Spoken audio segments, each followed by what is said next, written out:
The amount of questions I've gotten for the Costway Portable Air Conditioner is simply ridiculous. And I've made a few shorts in the past to answer some of them, but it seems you guys want a more thorough update on the system, and that is my goal with this video. I will answer the most asked questions, give you all the details I can, and most of all, show you how to drain the system, which is the single most requested thing ever since I uploaded the unboxing video for the AC unit, which by the way is pinned on the top right, so do watch that first if you haven't already. So before I show you how to drain the system, let me start by answering this question first. Do you have to drain the system on cooling mode? So the way I've answered this question in the past has been based upon my personal experience and the user manual. And before I say anything else, have a look at the continuous draining section of the user manual. Take a screenshot and feel free to read it on your own.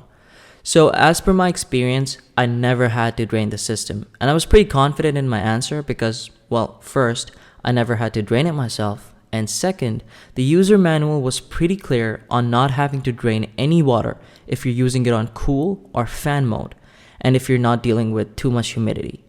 And where I live, the relative humidity is between 45 to 55% in the summer, and considering the following publication from the Government of Canada, between 35 to 50% is considered optimal relative humidity.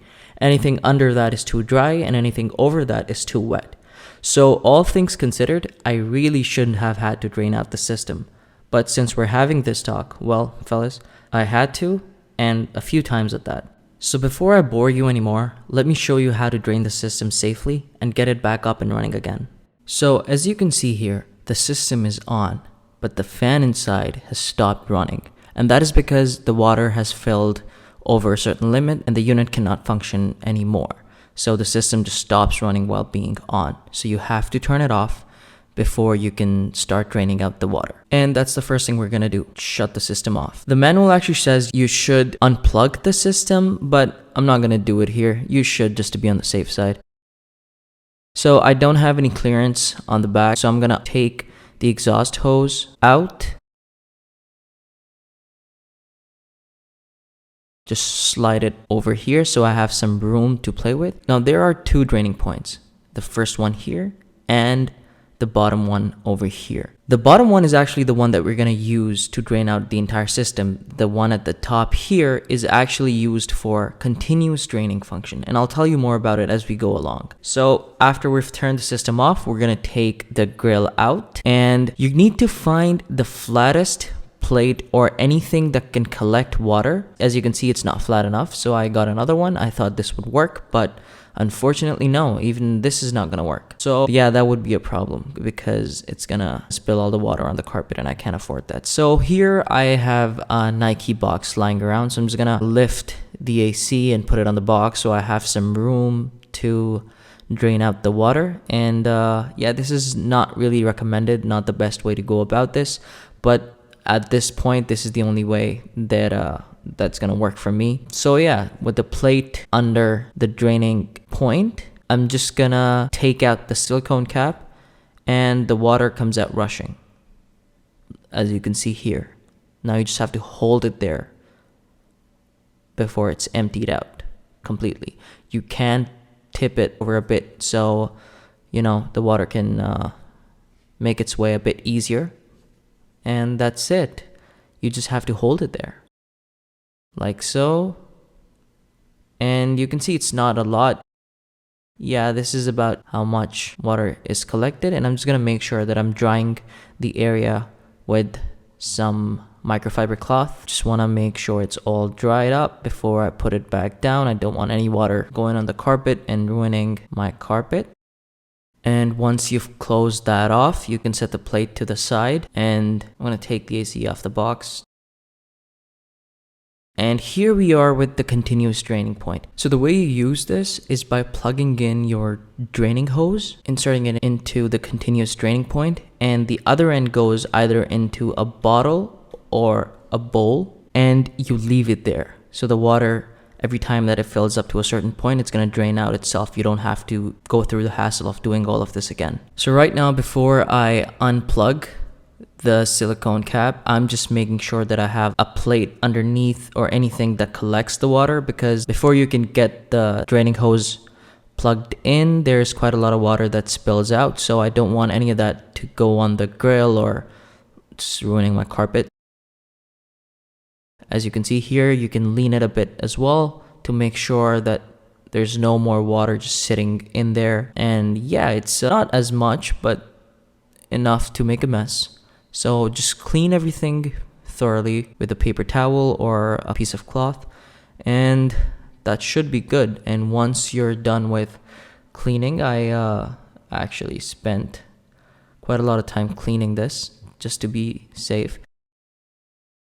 You plug in your draining hose and you leave it there. So you're gonna put the system back in its place. You plug in the exhaust hose, your draining hose, and you just leave it there. So you never have to go through the hassle of, draining it ever again. You just empty out the bottle or a bowl. For me, it's too makeshift of a thing. So I'm not gonna do it. I will simply just drain it again, or I'll probably find something that fits better, doesn't look as bad. So yeah, now you're gonna make sure that everything is dried up, no water remaining anywhere. Sometimes there can be water here, and it's not good if you leave moisture. Just want to make sure that all the moisture is dried up.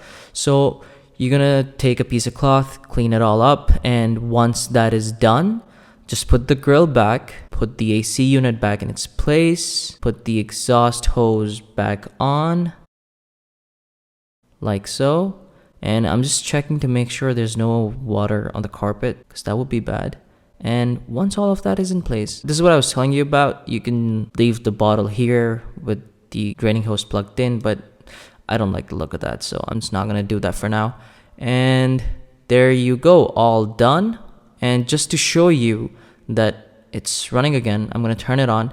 It's recommended that you leave it for a little bit if you're going to move it around like I did. But I just want to show you that it's working, and I'll turn it right off. So as you can see, the fan is spinning. And here you go. It's going to work good. Hope I was thorough enough and this made sense. And now back to answering your questions. What mode and temperature do you normally have it set on? Before I say anything, let's get this clear. We're talking in Celsius, no Fahrenheit. So I have the system set on 23 on cooling mode, and I never touch that. All I do is turn it on or off. In fact, I have automation set to turn the system on when the temperature climbs over 26 and turn it off at exactly 23 Celsius. But I only turn automations on at night since air cons use a lot of power, so during the day, it's as need basis. And let me tell you, the temperature in my room easily touches 28 to 29 Celsius. So I am more than grateful for this. A thing to mention though, is that if I have it set on 23 Celsius, and let's say I turn it on when my room temperature is at about 26 Celsius, it'll work the compressor pretty hard till it lowers the room temperature down to about 24, and that is where it starts slowing down and turns itself off at around 23.5 Celsius. And I think it's not reaching exactly 23 because it's reading the temperature in its close proximity, and it's programmed to turn itself back on when the temperature rises again. I don't exactly know when that is since I usually just turn it off before it stops. How big is your space, and how did you figure out the size for the unit cooling capacity? My space is roughly 190 to 210 square feet, and this unit is perfect for it since it's rated for spaces up to 230 square feet at 8,000 BTUs. I'll talk more about efficiency in the next question. For how I figured out the size of my space, there are many ways to go about this, some more accurate than others, and I used the one that I thought was the simplest and most accurate. But I won't be teaching any of that since I'm not really qualified, so I'll let you Google that on your own. How is the cooling efficiency for the space? So this unit is rated for spaces up to 230 square feet at 8,000 BTUs, and the space that I'm using it for is roughly around 200 square feet. Now, before I give you the answer, let me just say that companies almost always hike their numbers to attract customers, even if their product is not capable. But upon purchasing this unit, I did factor all of it in, and I made the decision to go with 8,000 BTUs instead of the higher model, which, if I remember correctly, is rated at 12,000 BTUs. So if you're someone who's looking to buy one of these, I just want you thinking along these lines and considering everything before you make the purchase. Now, given all the numbers, how well is it cooling my space? I'd say pretty well. Pretty damn well, in fact. I actually was expecting a lot less, but it's exceeded my expectations by a lot. Now, of course, in the daytime, it struggles more given it's battling the sun, but at night, it's amazing. Like, only take a few minutes amazing. How much of an increase have you noticed on your utility bill? Alright, this is one that everyone's been really curious about. And before I talk about my experience, let me just tell you about the Energy Guide label on this. So according to the Energy Guide label, the estimated yearly energy cost on this thing is $75 off a seasonal use. Now this is only a rough estimate as your cost will depend on your utility rates and use. And as for my experience, I have seen an increase in my quarterly utility bill, of course, but not nearly as much as I was expecting. Considering the use of other appliances and a seasonal shift within the billing period, I'd say it's about an 8 to 10% increment on the utility bill, which is well within what the Energy Guide label states. Would you recommend the Costway Portable Air Conditioner? Would I recommend it? Abso-freaking-lutely. Given the cost, the build quality, and the performance of this thing, I would recommend it in a heartbeat. I am more than grateful that I was able to make this purchase right before the summer season, and since then, I haven't worried once about waking up through the middle of the night drenched in sweat and tears. Now I'm only drenched in tears. Now I'm pretty cool and cozy. So there you have it, fellas. I hope I was able to answer all your questions, and if you're looking to buy one of these for yourselves, I hope you can make a little bit more of an informed decision. And yeah, thank you so much for watching. If you thought this was helpful in any way, please do like and subscribe. That helps me out a lot. Thank you so much.